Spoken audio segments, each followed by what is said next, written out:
euro ami kami bilmemeyma tika hoze antrenörü Ervana. Henama Malum yeri var. malime Ervana tonaskame Ervanek tikara. Abi re tonas bir kelime.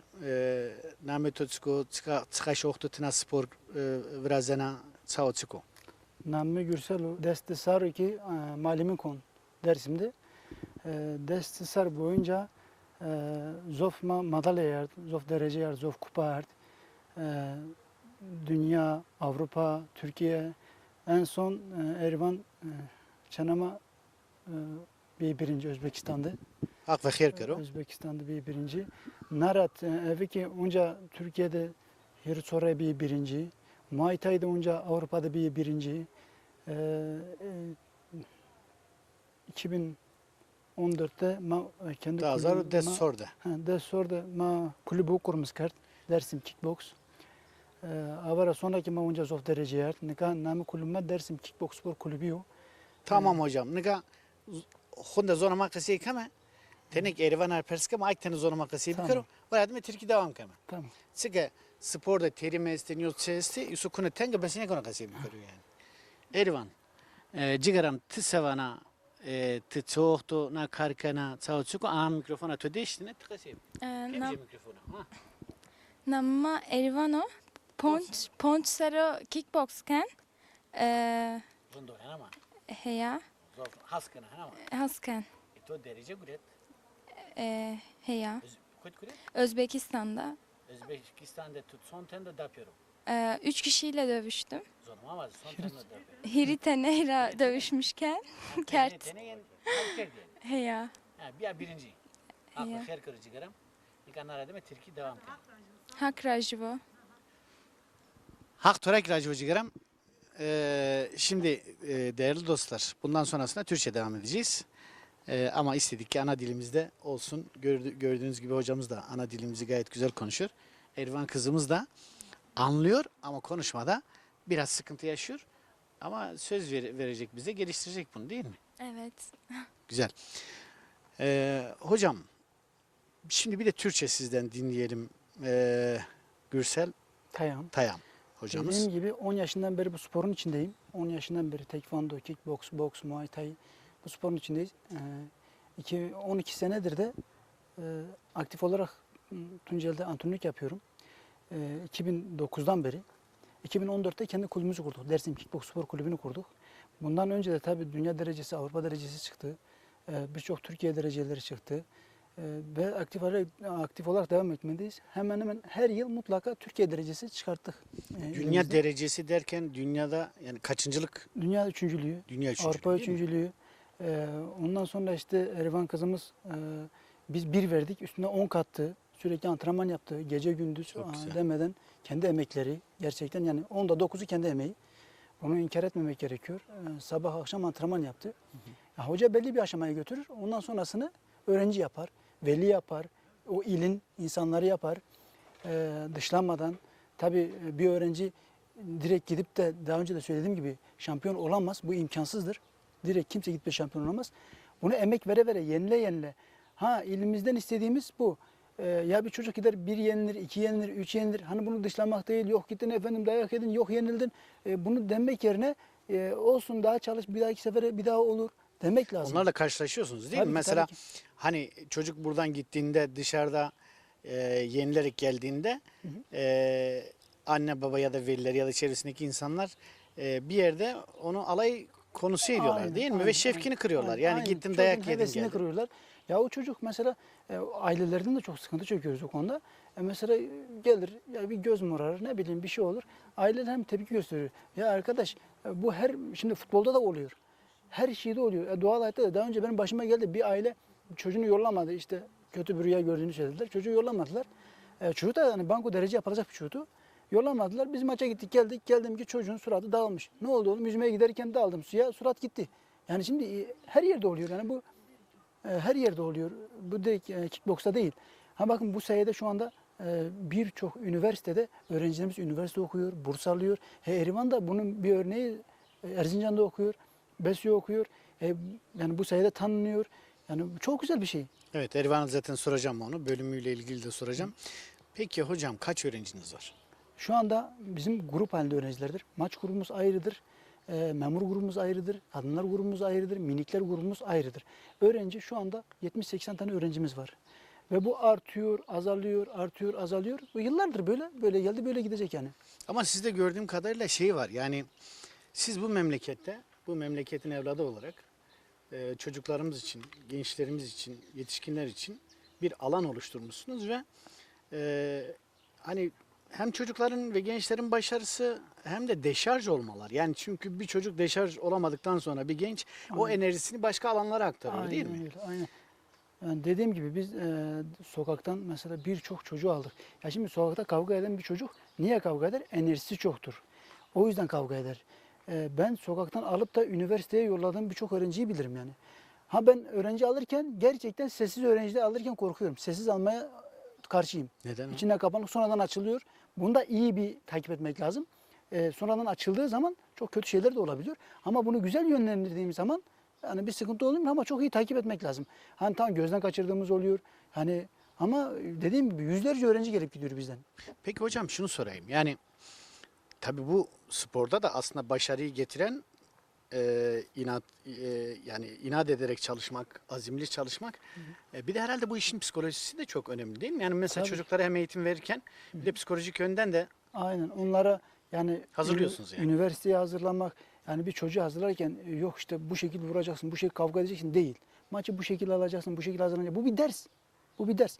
Nasıl ki bir dersi çalışıyorsun sınavda matematik dersine ve Türkçe dersine giriyorsun. Bu da aynısı. Üstüne kata kata.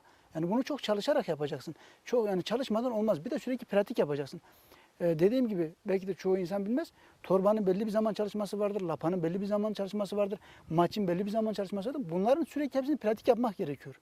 Hani bu bir derste de aynısıdır. Pratik yapa yapa. Bir de şey boyutu var mı? Mesela hani bir sporcu çok büyük başarılar elde edebilir. Ama onun kişilik ve karakter kazanımı açısından, topluma uyumu açısından ya da efendime söyleyeyim bu sporu ahlaki olarak düşünüp şiddet aracı olarak kullanmaması yönünde böyle neler Ben yapıyorsunuz? her antrenmanın sonunda mutlaka konuşma yaparım. Erivan da bilir. Çoğu konuşmamda dünya şampiyonu olabilirsin, Avrupa şampiyonu olabilirsin, Türkiye şampiyonu olabilirsin ama saygı. Saygı yoksa benim gözümde dünya şampiyonu olmuşsan da boş. Yani zaten saygı olmadığı zaman o dünya şampiyonu da olamaz. Buna emin olun. Yani bir yere gelemez. Hani saygı önemli. Ben bütün öğrencilerime de söylüyorum, konuşuyorum da hepsiyle. Dünya derecesi de, dünya derecesi de yapsın, Avrupa derecesi de yapsın, Türkiye derecesi de yapsın. Saygı yoksa benim gözümde sıfır. Ha çocuk gelir, saygılıdır, efendidir. Yani çabalıyordur ama maç olmuyor. Hani fiziği elverişli değildir ne bileyim. Yani bir mutlaka sıkıntısı var. Benim gözümde şampiyondur. Evet hocam. Şimdi buradan Erivan kızımıza dönelim. Erivan ciğerim tabii başarılar diliyorum. Tebrik ediyorum seni. En başta hocamızı emeği çok büyüktür. Güzel bir başarı. Azimli çalışmanın sonucu gelmiş olan bir başarı. Bir de sen anlat. Erivan Barut kimdir? Erivan Barut'un hedefi nedir?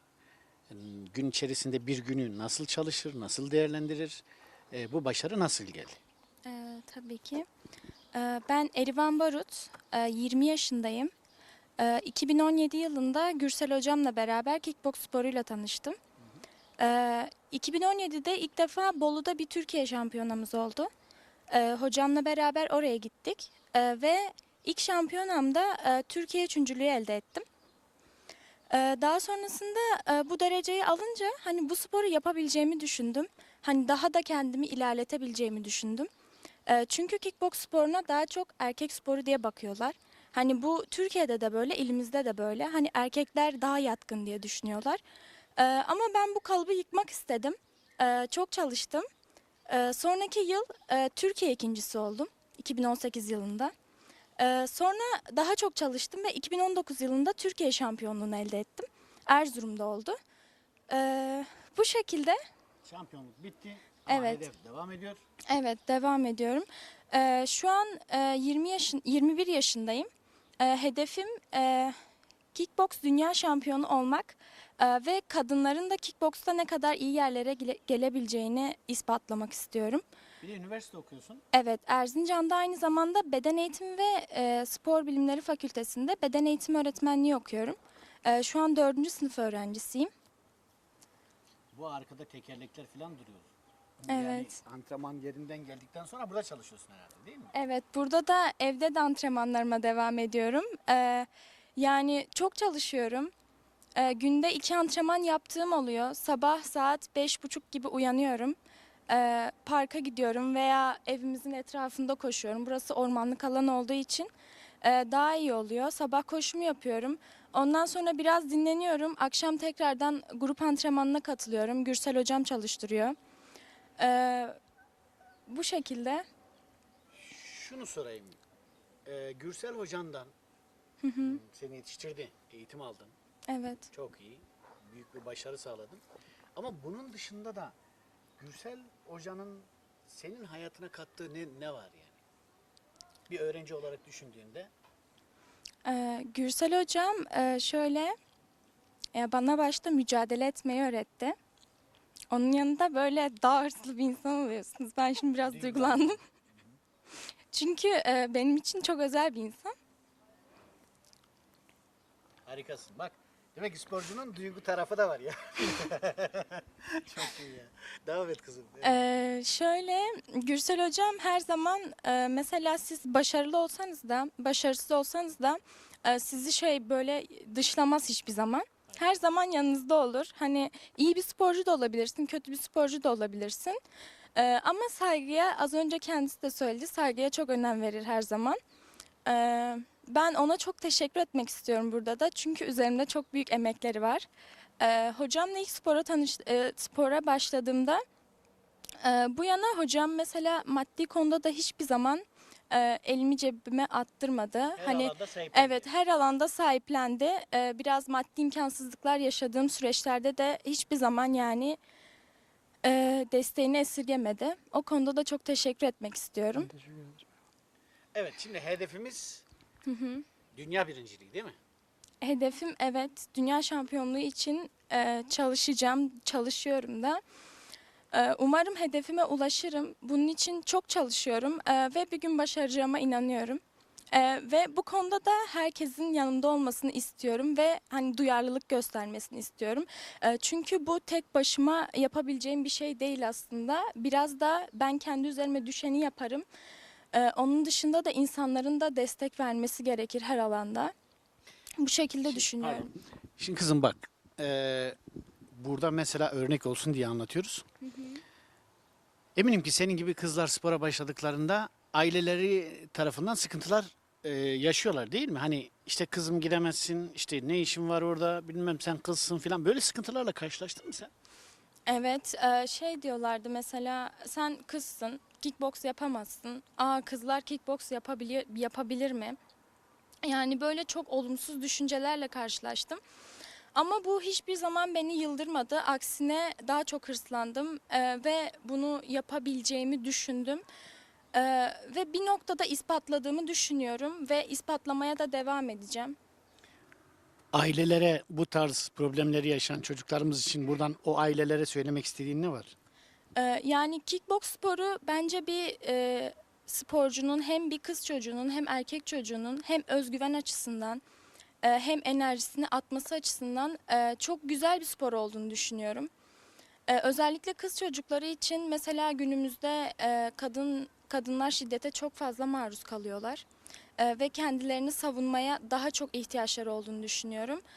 Bu konuda çok iyi bir spor olduğunu düşünüyorum.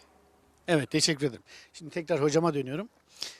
Hocam tabii büyük bir emek, büyük bir çaba ama ben bu şey açısından bu konuyu size de sormak istiyorum.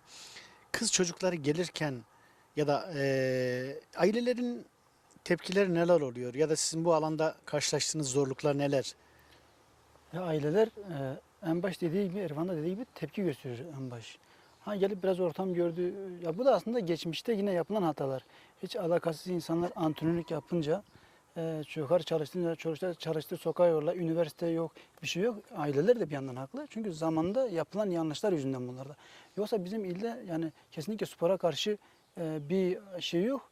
O yapılanlar da biz açtık zaten şu anda. Şu anda aileler yavaş yavaş bize Çocuklarını kendileri getirip teslim ediyorlar. Şu anda gördüğünüz salonda da ne kadar erkek varsa o kadar da kız var. Bu şekilde devam ediyoruz. Yani bu saatten sonra sıkıntı olacağını sanmıyorum. Bu kent için bir eğitmen olarak, bir hoca olarak şöyle bir baktığında şu anki durum, gençlerimizin durumu ya da senin hayallerin nedir yani? Ya bizim normalde gençlerimizin fiziki zekası bu spora çok yatkın. Fiziken gerçekten bu spora çok yatkınız. Ama işte biraz toplum ve iş adamları bu destek vermeleri lazım. Kurumların destek vermeleri lazım. Ya tek başına mesela ben 12 senedir dedim antrenörlük yapıp 12 senedir tek başımıza çabalıyoruz. Tamam yardımcı olan iş adamlarımız var, il müdürümüz var, belediyemiz var ama gerçekten yetmiyor. Çünkü bir maç destek verirler, iki maç destek verirler. Ondan sonra yurt dışından bazı abilerimiz var, arıyoruz, sağ olsunlar yardımcı oluyoruz. Ama işte artık biz de utanmaya başlıyoruz. Sürekli aynı kişilerden aynı şeyler.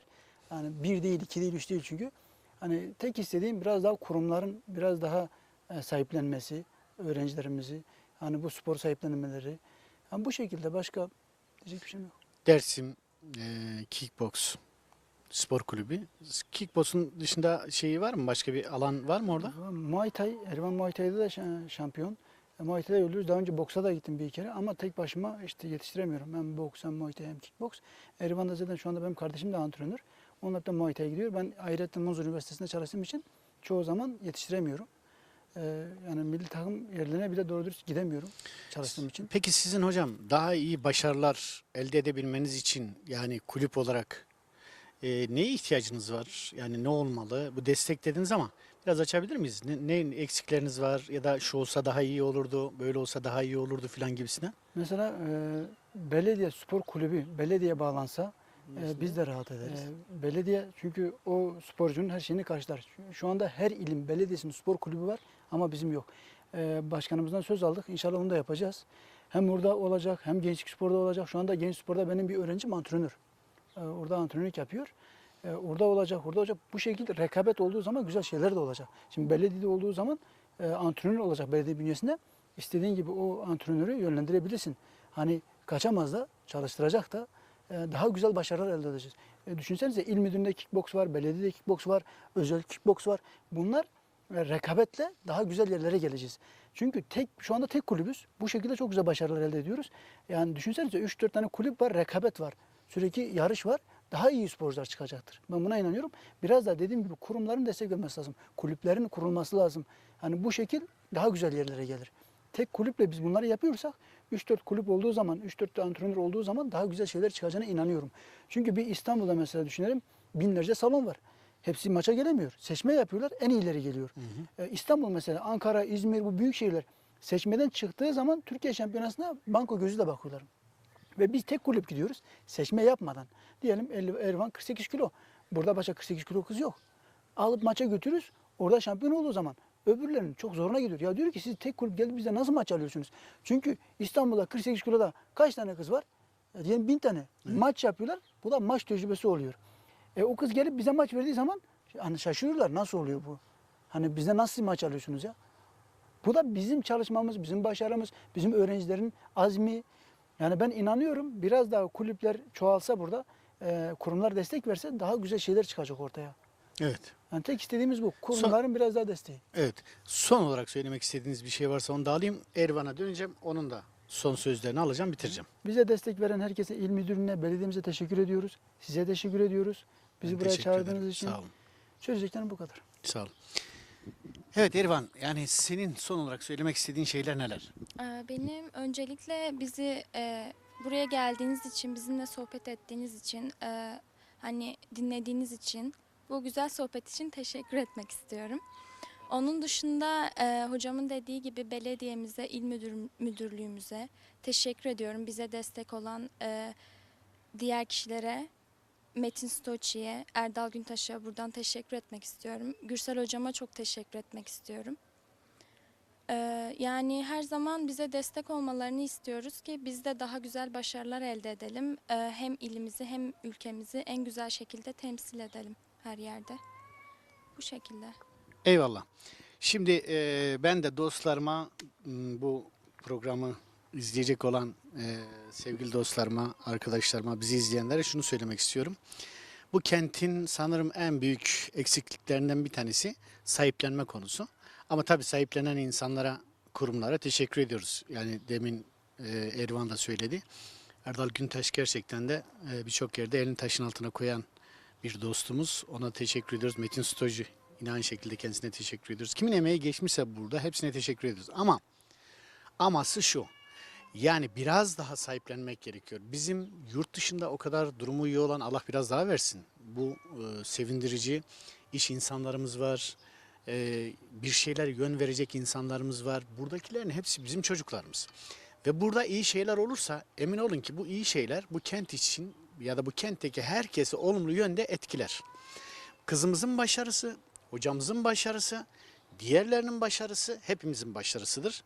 Biz daha bu kentte çok çok iyi şeylerin olacağını düşünüyoruz. Gerek sanat anlamında, tiyatrosundan, müziğinden, dansından, sporundan bütün alanlarda bir canlılığın olacağını düşünüyoruz. Ama bu canlılık da siz olmadan asla olmaz.